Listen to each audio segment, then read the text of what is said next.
We'd like to thank Montecito Bank and Trust for their generous support in making Scam Squad possible.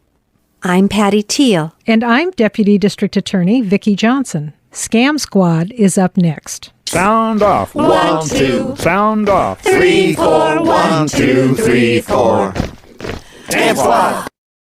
Welcome to Scam Squad. I'm Patty Teal here with Deputy District Attorney Vicki Johnson, who always keeps us apprised of the latest scams that are targeting our community and actually the entire world. And we have one of our favorite guests back again today. That's right, Patty. We have criminologist Judy Christman Yates to talk to us about some other ways to help us and keep us safe. In particular, things to do to avoid identity theft, but something else occupies the minds of a lot of people right now, including myself. And that is, oh my gosh, I ate way too much over the holidays and now I have to go on a diet. And of course, nobody really wants to go on a diet. We just want a quick fix. And that wish plays right into the hands of scammers who offer miracle drugs to fix all kinds of things, including weight gain. I'm sure we've all seen ads for weight loss products that claim that you can eat all you want and still lose weight effortlessly. Oh, if only that were true. So this leads to an examination of different kinds of health scams. And fortunately, our guest today, Judy, addresses this issue in her December newsletter. So welcome back, Judy. Good to have you back. Thank you, Vicki and Patty. It's great to be back on Scam Squad. Yeah. Now, you write about how to spot and avoid common health scams, and you start with the advice, do some research. So I really don't know how to do that kind of research. Tell us what you mean by that. It is really important to be skeptical. So being skeptical, that just means you need to have doubt. Just think about things doubtfully. And what I mean by homework in this particular case is if you have a product, I want you to go to a search engine like Google and put in the name of that product. And then after it, I want you to put in scam and search that. Then I want you to do the same thing, put the product and put complaints. Later, put product and pros and cons. Do things like that so that you can get as much information as possible. And also you can check with the Better Business Bureau, bbb.org. They have a list of complaints, and a lot of times they rate the companies and the products. So that's good information. You can go to the library, you can check consumer reports, check medical references, look for product evaluations and comparison studies. And always, check with your family or friend. Now, keep in mind that you need to validate the information that they give you as well, but it's good to talk to people about it. Well, that's great advice, Judy. And another thing that you tell us to do is to ask a health professional. So I'm assuming that this applies to things that you can get without a prescription, like dietary supplements, let's say. Should we ask our doctor before we take these? And what kinds of questions should we ask that doctor? Well, it's good to ask your doctor always, but you can also ask your pharmacist. They are professionals. They know about these drugs. And there are other healthcare workers, depending on what it is, that you can ask. Some of the questions that you might consider asking is, does this product work? Do you know anything about it? Have any of your other patients used it? What's the scientific evidence? Are there any statistics to back it one way or the other? How is it going to impact other drugs that I might be taking? That's a really important one. But my favorite is whoever the medical person is that you're asking, ask them if they would take that drug supplement. And then once they tell me that, and usually I get a funny expression on their face, because sometimes they give you a different answer when you ask that. I ask, also say, well, would you give that, would you recommend that to your mother or dad or your grandmother? And you get a really much better answer with that question. That's a great suggestion, to talk to your pharmacist. Of course, they would know about these things. That's wonderful advice. Are there certain kinds of ads that should make us skeptical just by the way they're written? And can you give any examples of those kinds of ads? Well, advertising uses both emotional appeal and informational appeal. So I'll give you examples of those. Emotional appeal might be a video or a picture of a family around a hospital bed or a casket. That certainly evokes emotion. Also, you might see an ad where they're saying that if you take this supplement, that you're going to feel younger and look better. And so that picture might be somebody looking very healthy, jogging, or in the background of paradise or something like that. So it evokes pictures. When you have informational appeal, descriptive words are used, like adjectives, verbs, and adverbs. So for example, a cold medicine they may advertise and say, it works faster, it's immediate relief. And so you hear that and you really don't know what immediate is. Is immediate, instantly? Is it one day, 1 week, never? So all of the advertising happens to, go after your perception of where you happen to be in your life. So it's really important that, you pay attention.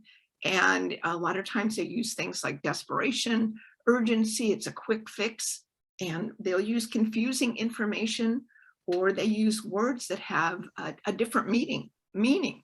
So you can go to the dictionary and look it up, but it has a different meaning, like natural or proven or guaranteed. Well, that brings me to my next question. What about ads that claim a particular product is natural? We see lots of those. Should we feel that that's safe, or should we be concerned about those ads also when they use the word natural? The dictionary meaning of natural means that it happens to be out there in nature. It's not man-made. But a lot of things that are natural are dangerous, and they may be ineffective. So an example of that is the oleander bush, which is beautiful with beautiful flowers, is not meant to be ingested. It is poisonous. So, those types of words, you need to ask the question, what is it? What do they really mean? And besides, whatever happens to be natural may interfere with something that you're already doing, a treatment or some supplements or drugs that you're already taking.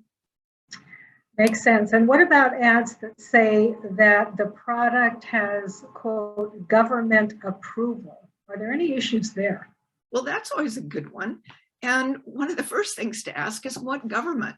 Now that sounds silly, but a lot of things are approved maybe in Europe, in Canada, in Mexico, that are not approved in the United States. So first know what government is approving this. And what does that mean?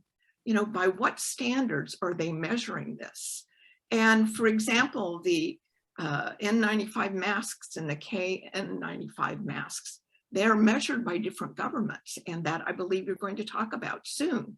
But, just because it says that the government has recommended it, you need to figure out what that means. An ad by law is required to be truthful and not misleading, but scammers put official logos or seals on the ads, and that doesn't really mean anything. So the bottom line is, be skeptical, do your homework, and if somebody's trying to rush you and say that you must act quickly, that's a red flag, and you need to do your homework.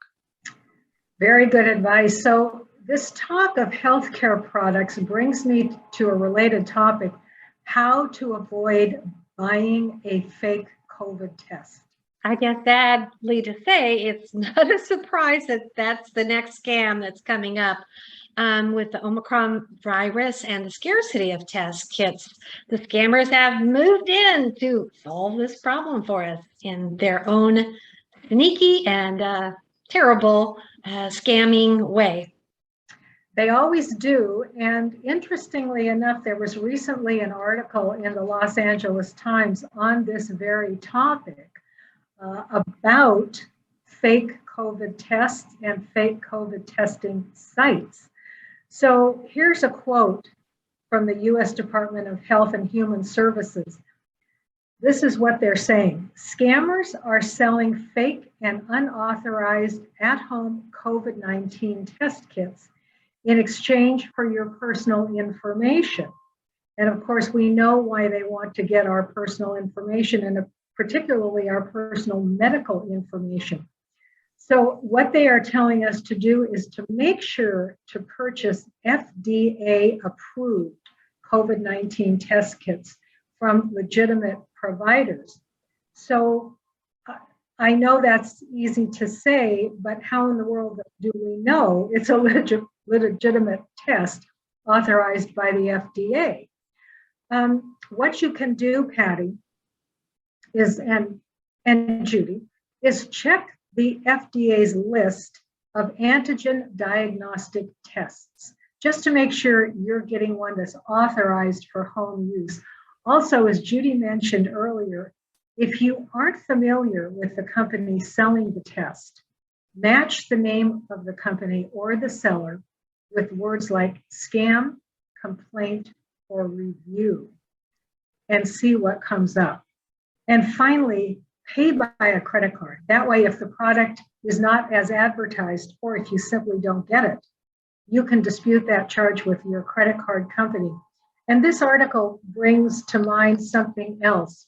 If anybody is calling you and offering you a free test or a low-cost test in exchange for your personal information, we know that that is a huge red flag, and you are dealing with a scammer. Yeah, Vicki, and these test sites are sprouting up all over the place. They're in big cities, they're on the corners, and we just don't know if they're legitimate. Also, the same thing with the antibody tests. People are reporting that they go in, they get the test, but they never get the results. And that's one thing that happens. And I just want to go back. This is less about the health issue, but more about what so often happens if we're not careful. When we purchase online, we put our credit card in and we think it's a one-time charge or it's even free, you just pay for shipping, and then you can't seem to cancel it. And that bill just keeps on coming. And remember, I think I told you it was sort of a vitamin, green tea, Hoodia, CLA supplemental package that I bought some years ago. It was supposed to be healthy and weight loss, and it ended up costing me hundreds of dollars. They would not cancel it, and a lot of trouble because I ended up having to, basically shut down the checking account and starting anew. It was really a lot of trouble, and I think it happens very, very often. It's probably in the fine print somewhere when we click that I agree, and there you go. Patty, there are just landmines everywhere when you buy supplements and healthcare products that aren't recommended by a doctor. So you just have to do your due diligence, like Judy was telling us, and be careful. Right. And this testing issue, be very, very careful that it's FDA approved. It's not some fly-by-night site that has set up a stand where you may not get a result at all, or it might not be accurate either way. Absolutely. Well, I hope nobody's getting discouraged by all of this. we just want everybody to stay safe and be careful. Use good judgment. Use good judgment, absolutely. And Vicki, would you give your fraud hotline number? Of course, it's area code 805-568-2442, and I'll say that again, 805-568-2442. Thank you so much, Vicki, and thank you so much, Dr. Judy Christman Yates. We really appreciate you. Bye-bye now. Bye-bye. Thanks, Patty.